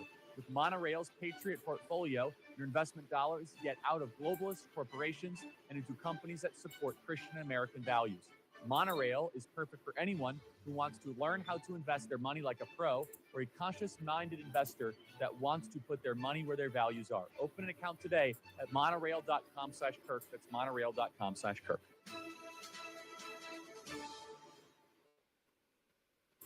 I have another question. Okay. So, how many phases are in the menstrual cycle? Do you know? Well, I'm not a woman, so enlighten me. So there's 4 stages of the menstrual cycle, okay? Ovulation, follicular, I'm gonna go in order. Menstruation, follicular, ovulation, and the luteal phase. During which of those phases can a woman be pregnant? When can she get pregnant? Which of those phases? During ovulation. And luteal, yes. So I I already can know tell the you answer from to this experience. question. but yeah. So I know the answer to this question. Have you ever had a menstrual cycle before? No. Okay, great. So knowing that, and you just saying, I don't know the phases of the menstrual cycle, which I don't blame you for being, you don't have that. So then, knowing this, you don't know everything about the female reproductive system. How are you going to make legislation to hurt women and women's rights? Are men allowed to have opinions on abortion? You can have opinions on abortion, but what I'm saying is, how are these men going to create this legislation? Got it. So, well, men are allowed to have opinion on moral matters too, right? Right. Got it. So if I was a male OBGYN, is it okay for that person to make issues of Well, legislation? they're educated. They understand. They Oh, are okay. educated on the female reproductive system, so they can't. So if I don't know everything intimately about the female reproductive system, sit down and shut up. You're a man. No, that's not what I'm saying. You can have an opinion. That's I kinda don't. what It's you're all right if you have an opinion. I'm saying it's not all right if you don't understand how the female reproductive Okay, system works. let's pop quiz. When does heartbeats begin for babies in utero? Have you ever eaten an egg before? That's yes or no. Have you ever eaten an egg before? Scrambled, yeah. Okay, so would that be you scrambled a full chicken? Hold on. You understand it takes an egg to be fertilized? Right. Yeah. But Your Yeah. point, So, the whole so point you're making, well, is hold on. that So, a but no. baby. Since we're doing pop quiz on like human development, so when exactly do heart waves begin in utero? You know that, but you don't know the four. Hold on. No. cycles. So tell me when. Tell me when I heartbeat. don't know. Okay, you don't know. No. So wait, hold on. So you're trying to say I know more about the woman reproductive system than you do? I am a woman, so yes. Yes. Okay. Well, but the point being is we could both go back and forth of like independent trivial facts when it comes to the woman's reproductive system. But here's something we all know, because God wrote this on the human heart of every individual, as it says in the book of Romans. We know deep down it's wrong to murder a baby. It's not murdering a baby. It's Okay. not a baby. Okay. Well, let's play this out. What is it then? It is an embryo, which is not a baby. Well, okay. So it's a fertilized embryo. Correct. Which Right. is not a baby. So at what point does it become a baby? When it is born. Oh,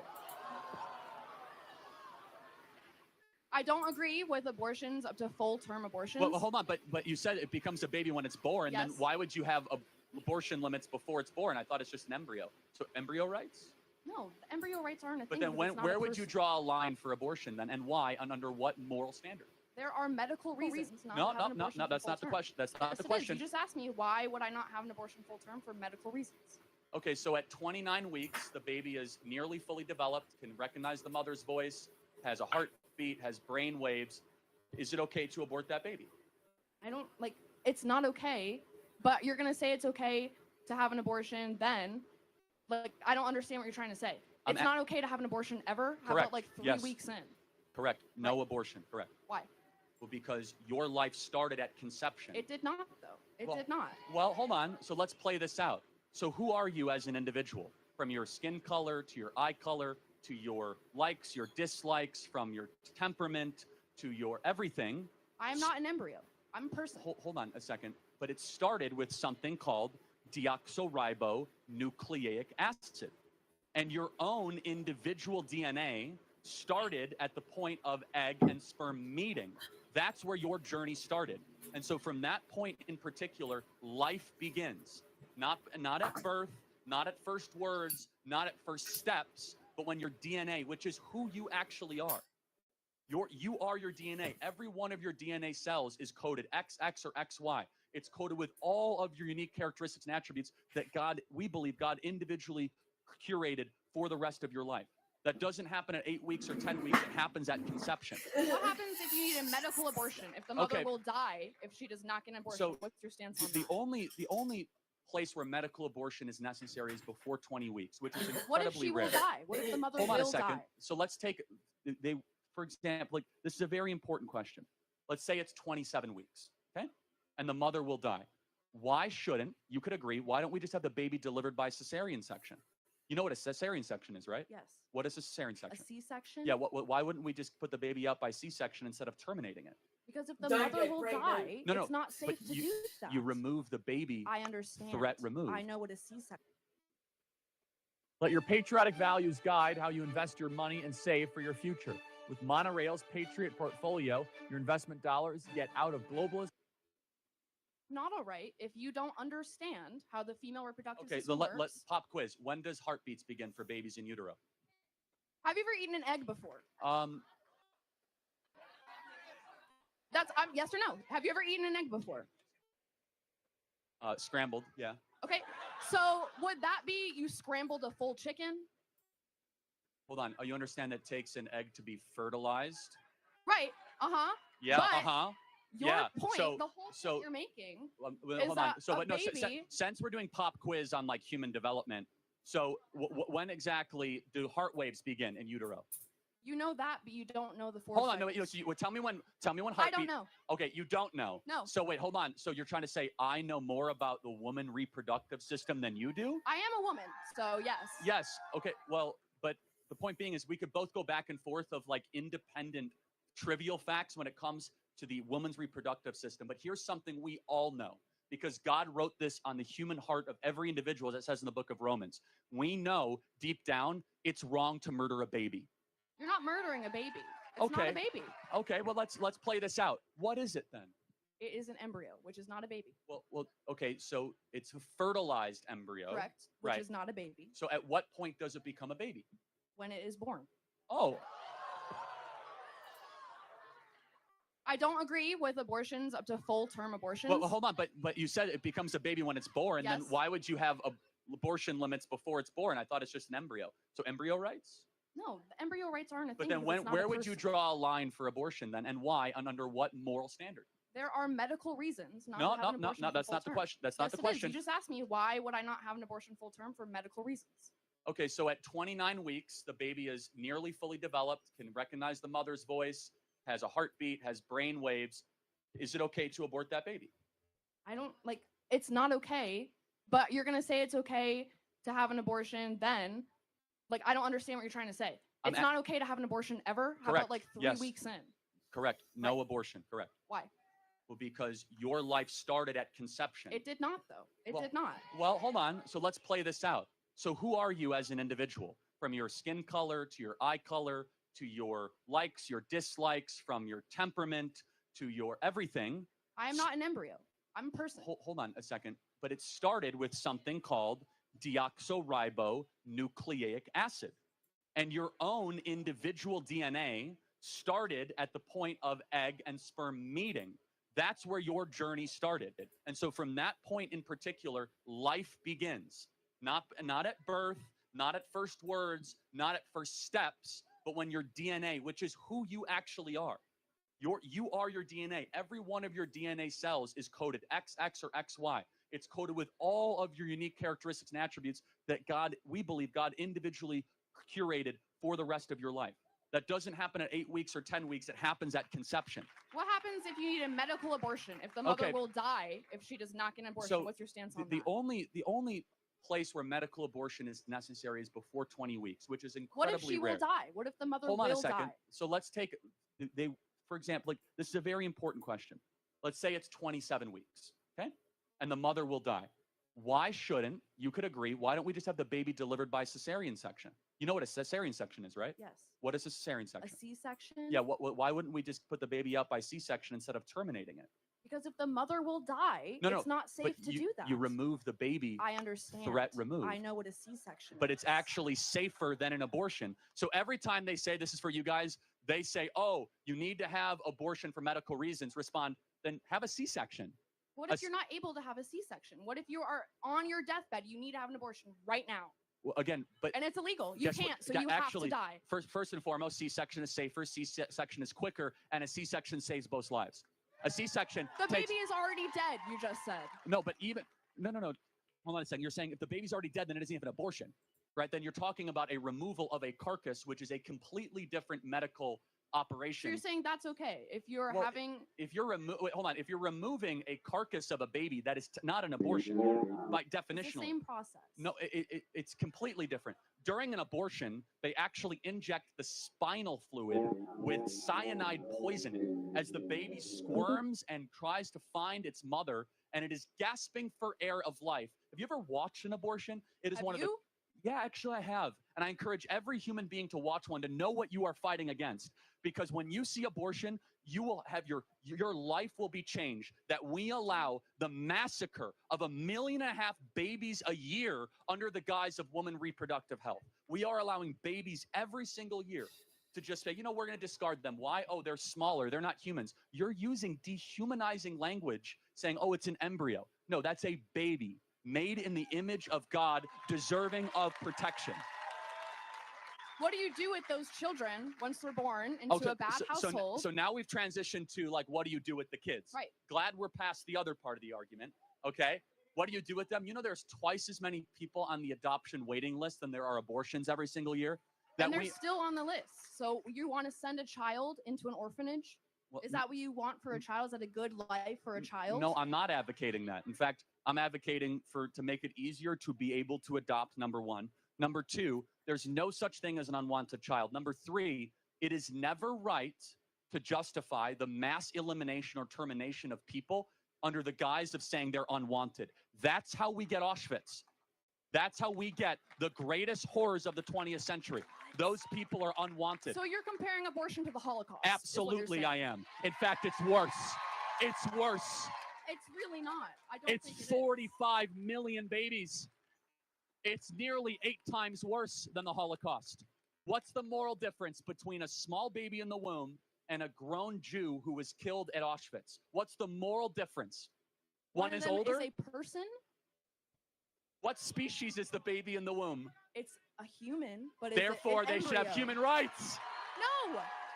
They should have human rights. I do not agree. Oh, so small humans no human rights, grown humans human not rights. A small human, it's an embryo. You just said it was a human species. It's not a living human child. Wait, it's not a what? It's not a child. But it's not a living child. It has a heartbeat. It has brain that does waves. not make it a child. But tell me when it becomes a child then. When I already told you, when it is born. Again, so under every other objective definition, you see guys how quickly the pro-abortion arguments fall apart with just the slightest questioning. But our position is one rooted not in feelings, not in personal autonomy, but one in biological consistency and reality. That your life had an agreed upon starting point, that starting point should be protected and preserved. And the excuses given for abortion is dehumanization. Oh, it's just an embryo. Guys, that's just using different language to justify the massacre of something smaller than you. That's all that it is. So here are the big objections. Size. It's smaller than me. Then I should be able to get rid of it. I'm 6'5". Should I be able to murder people smaller than me? Of course not. You don't believe that. Level of development. Oh, it's not as progressed as, this is your argument. It's not as progressed as we are. Therefore, we have rights over it. So my 10-month-old baby, why should I not be able to eliminate my 10-month-old baby? I have another question for you. On the line of this, you will never be able to have an abortion, right? You will never be able to have an abortion. You will not, okay? That's a fact. Everyone knows that, okay? I'm not debating that at all. Make it quick. You can tell the audiences. Yeah, but go. Yeah. If I were to be pregnant right now and forced to have a baby, that would ruin my life. This is an important question. Hold on. Time out. So rape and incest are less than 0.5% of all abortions. I'm not talking about that. I'm talking if I just happen to be pregnant. Oh, you don't happen to get pregnant. It's not like getting COVID. I know how it works. I know how it works. You don't get the flu. I know. How about but this? say You I take got pregnant, responsibility for your orgasms and What if stop that doesn't eliminating work? people smaller than you. So you're saying I should carry a baby and ruin my collegiate life? How about this? Instead of saying ruin, first of all, babies are a blessing. Stop talking at them as if they're some sort of annoyance. I will have to drop out of college. Number two, if you play certain games, you win certain prizes. If you're going to go have sex. So you're saying I should drop out of college to support my child I'm instead of supporting my life? I'm saying if you're going to engage in coitus, in the practice of having children, you might end up with a baby. So know that. And guess what? You don't need to have sex before you get married. It's not like showering. It's not like eating. Are you married? Yes, with 2 beautiful children. Wow, good for you. I could tell you're not married. Yeah. Thank you for your time.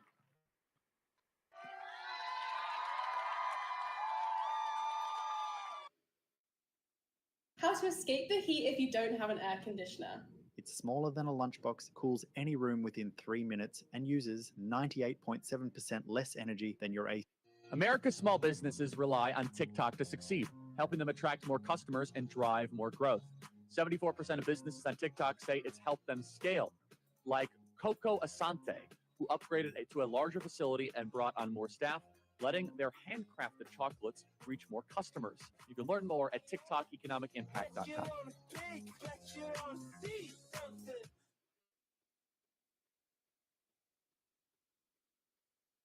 Can you hear me okay? Hi, how are you? So, my name is Talise. I'm originally from Washington, D.C. I'm technically a Democrat, but I have very conservative views because I'm faith-based all the way. So I have a question, which is also kind of a disagreement, but I want to build it up, okay? So, of course, you just said Jesus is the most important thing for everyone out here. And so, can you please explain to everyone out here what Jesus stood for, and especially the qualities of love, how to love your neighbor, even if they don't agree with you? So what is your name again? Talise. Talise, that's a beautiful question. I'm glad you came up to ask it. But I want to also just add something, because you're right.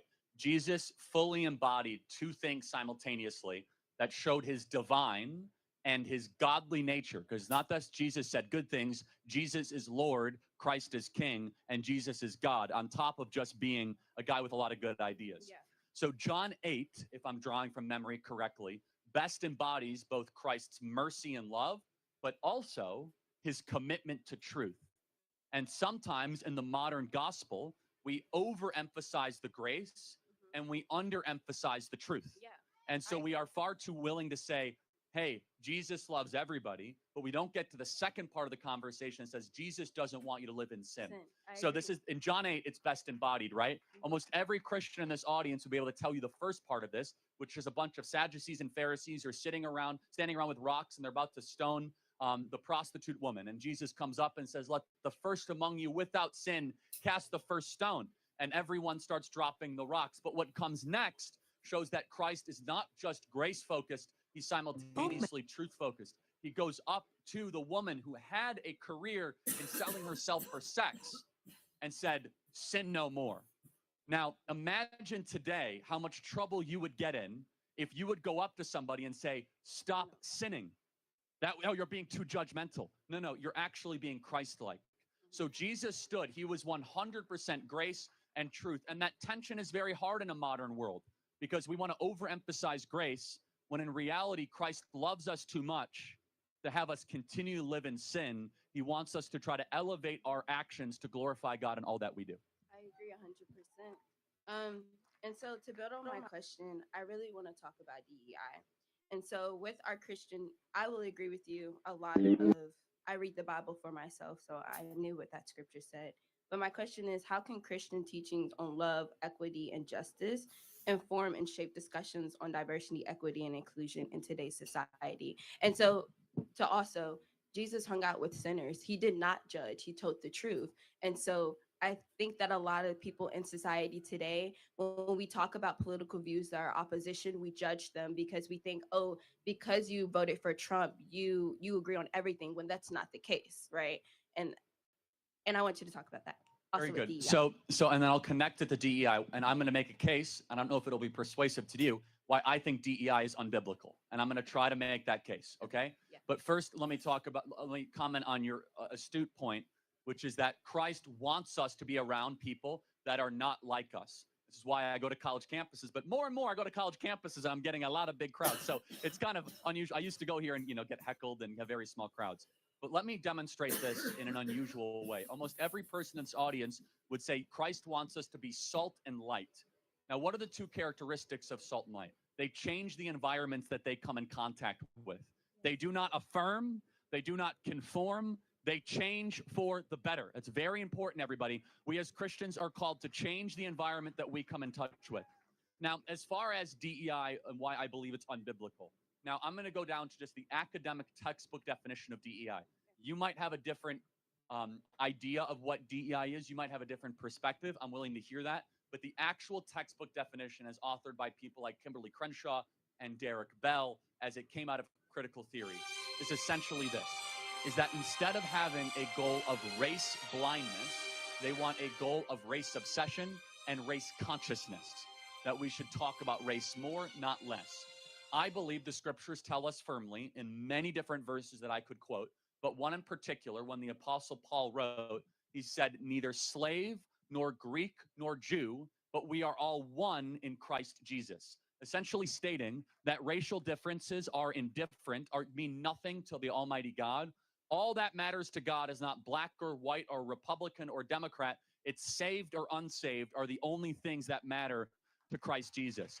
So therefore, and let me finish the point, what DEI does through hiring practices, racial quotas, and many other different ways that I could list, is that it has an emphasis on things that the Bible does not categorize as important. In fact, it says the exact opposite, that we should only care about character and the soul of an individual, not the melanin content in their skin. So I agree. Well, I actually don't agree because in Acts 2, it talks about how when the Holy Spirit came upon the apostles and when the Holy Spirit came into the region, that a lot of people who spoke different tongues, that they could understand each other. And I think when we talk about the Bible and we talk about the spread of the gospel, you see that these people are going to different regions, not only learning about their culture, but adapting so that they could, again, spread the gospel. And I think that it's important. And I think people get confused that DEI is only about race. It's about learning somebody's background. I'm not from a state. I'm from a territory. DC is not a state. However, DC is majority Black. But Black experience in DC is completely different from Black experience in the South. So if you're going to stereotype a Black person, you can't, because Black people, I would say people everywhere, a white person from the North is different from a white person from the South. So it's about talking to people and learning different perspectives. And I think the removal of DEI doesn't do that. Okay, so I don't want to debate it too much. I will Yeah. say that. But that was my perspective. Fine, That's my and I'm happy to send you a lot more literature to look at it. What DEI means in practice is the vehement hostile treatment of white straight men to no longer be in institutions and to be actively discriminated against. You don't have to agree on that, but that's what it looks like in practice. Is that, and I will prove this allow me to prove this in the best way I can. I don't know if this is going to work or not, but do you think Friedrich Nietzsche used to say that every society has a central piety that you cannot touch, something you're not allowed to make fun of? Are you allowed to make fun of white men or Black people more easily in America? You shouldn't do either. Which one will get you fired? Making fun of a Black man. Okay, so, but what if you make fun of a white person? Will that get you fired? It could get you fired too. Probably not. Actually, it'll probably get you a professorship at your local university. You know I'm being sarcastic. Yeah, I know. What I'm getting at is that the influence of DEI have actually inverted the piety away from the promise of what MLK said, which was race blindness, towards race obsession.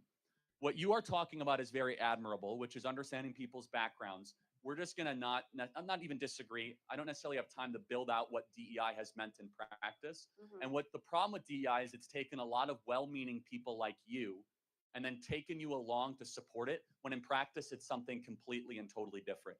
But here is something I will encourage you to do as a Christian. Care less about people's shared racial experience and look at them instead of just as their soul, as God made them. We should try to strive towards a blinder race nation, not one that talks about skin color all the time. I agree 100%. And I think DEI does make us talk about skin color more. Yeah. Okay. Thank you so much. Thank Very you. sweet question. Thank you. If you're unsure or unaware,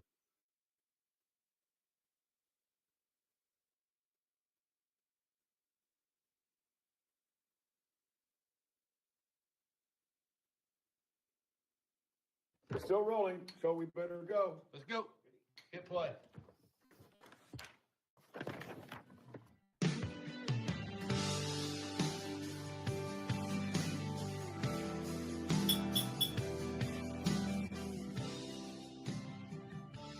If you saw it, you wish you hadn't. And if you were there, you wish you weren't. The day a single shot rang out and a bullet paused the earth. When they thought it was all over, they were sure we'd give it up. If they were wrong, it's so not true. It's up to us, 'cause we're not through. See what we do with Charlie's words. Charlie's words broke through the barricades. Charlie's words cut through the dark.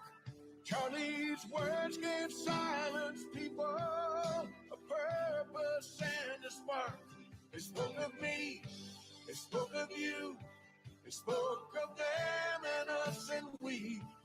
Charlie's words gave strength to people to get up on their feet and speak it loud, speak it proud, with the voice God gave to them. I tell you now, before we're through, they've no idea what they've done or what we'll do.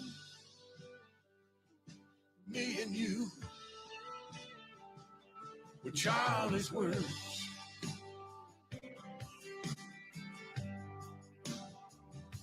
A coward shot that was meant to silence echoes now all around the world. Woke and united, sleeping giants, the flags forever now unfurled. While they laugh and mock our sorrow, thinking tears mean we're not tough. All they've done is fuel our fire. We're rising up to call their bluff with Charlie's words. Charlie's words broke through the barricades. Charlie's words cut through the dark. Charlie's words gave silence people a purpose and a spark. They spoke of me, they spoke of you, they spoke of them and us and we. Charlie's words gave strength to people even when they disagree. To speak it loud and speak it proud with the voice God gave to them. I tell you now, before we're through, they've no idea what they've done or what we'll do. Me and you, with Charlie's words.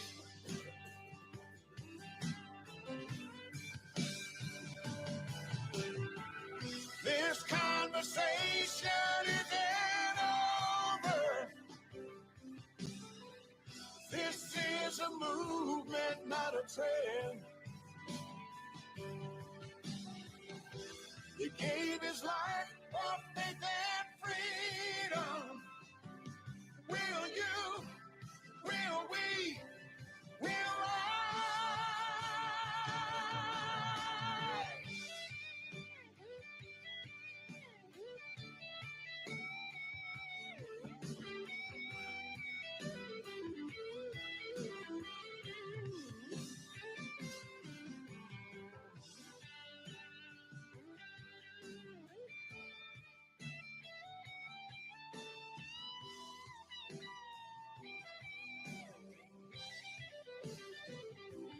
Charlie's words broke through the barricades. Charlie's words cut through the dark. Charlie's words gave silence people a purpose and a spark. They spoke of me, they spoke of you, they spoke of them and us and we. Charlie's words empowered people to rise up on their feet and speak it loud. You speak it proud with the voice God gave to them. I tell you now, before we're through, they've no idea what they've done or what we'll do. Me and you, with Charlie's words.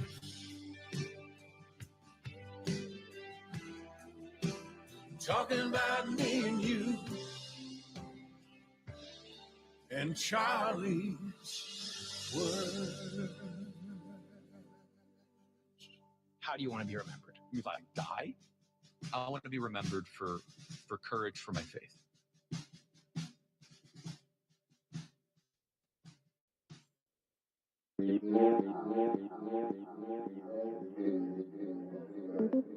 For anyone experiencing blurry vision and concerns about deteriorating sight, do not have another oatmeal before.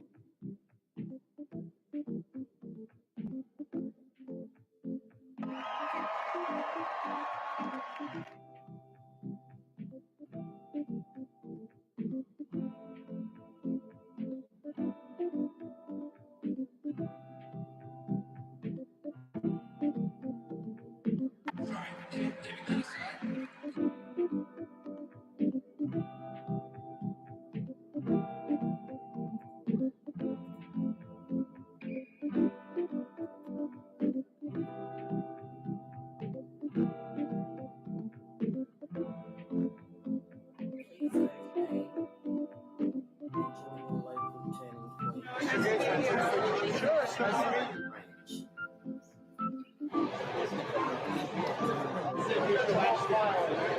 need to keep it going for Charlie. Go to turningpointusa.com because when you stop talking, you make room for the violence to start. Thank you, Charlie. Rest in peace.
Are you good?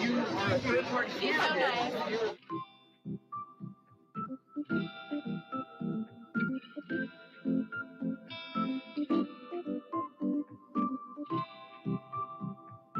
I got this from the FBI, and they said exactly if you.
Please go today and join your local Turning Point USA branch.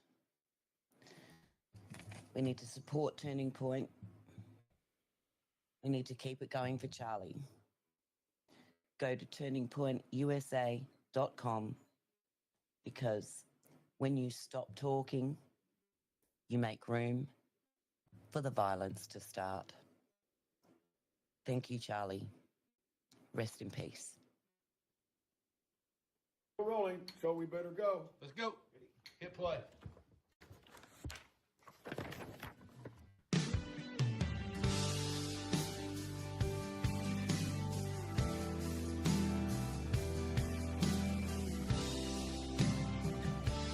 If you saw it, you wish you hadn't.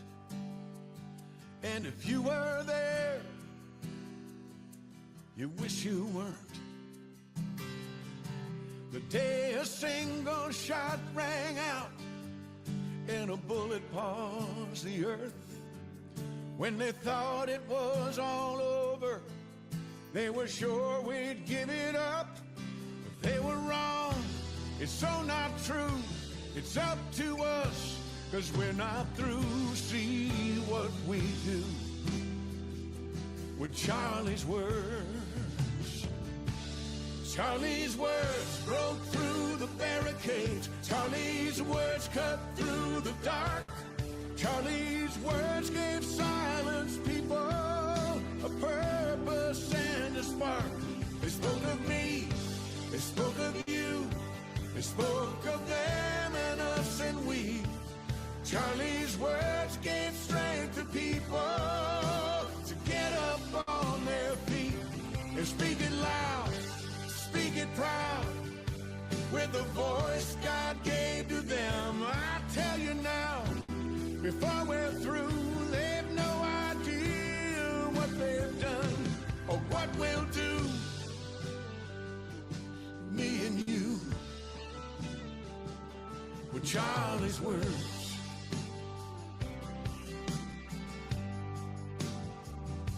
A coward shot that was meant to silence echoes now all around the world. Woke and united, sleeping giants. The flags forever now unfurled, while they laugh and mock our sorrow, thinking tears mean we're not tough. All they've done is fuel our fire. We're rising up to call their bluff with Charlie's words. Charlie's words broke through the barricades. Charlie's words cut through the dark. Charlie's words gave silenced people a purpose and a spark. They spoke of me, they spoke of you, they spoke of them and us and we. Charlie's words gave strength to people even when they disagree. To speak it loud and speak it proud, with the voice God gave to them. I tell you now, before we're through, they've no idea what they've done or what we'll do. Me and you, with Charlie's words.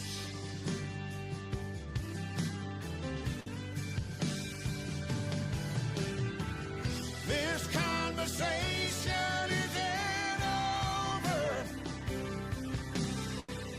This is a movement, not a trend. He gave his life for faith and freedom. Will you, will we, will I?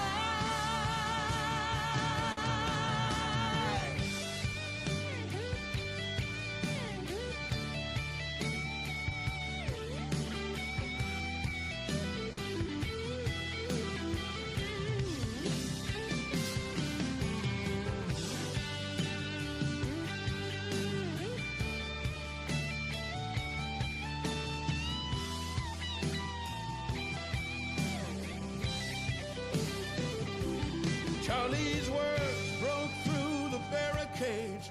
Charlie's words cut through the dark.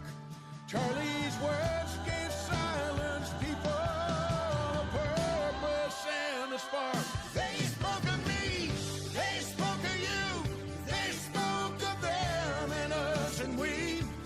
Charlie's words empowered people to rise up on their feet and speak it loud, and speak it proud, with the voice God gave to them. I tell you now, before we're through, they've no idea what they've done or what we'll do.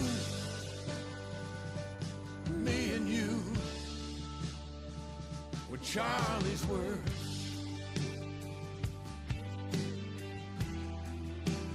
Talking about me and you and Charlie's words. How do you want to be remembered? If I die, I want to be remembered for courage for my faith.